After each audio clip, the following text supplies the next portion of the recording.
اللهم صل على سيدنا ومولانا محمد صاحب التاج والمعراج والبراق والعلم دافع البلاء والوباء والقحط والمرض والألم اسمه مكتوب مرفوع مشفوع منقوش في اللوح والقلم سيد العرب والعجم جسمه مقدس معطر مطهر منظر في البيت والحرم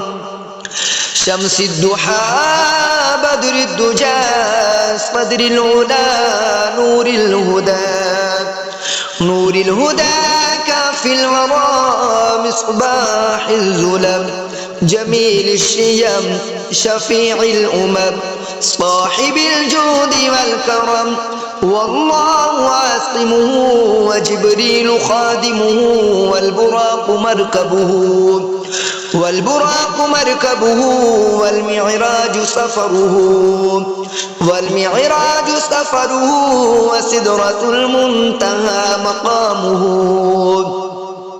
وسدرة المنتهى مقامه وقاب قوسين مطلوبه والمطلوب مقصوده موجوده سيد المرسلين خاتم النبيين شفيع المذنبين أنيس الغريبين رحمة للعالمين راحة العاشقين مراد المشتاقين شمس العارفين سراج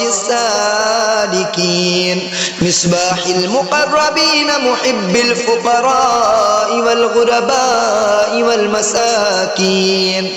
سيد الثقلين نبي الحرمين إمام القبلتين وسيلتنا في الدارين صاحب قاب قوسين محبوب رب المشرقين ورب المغربين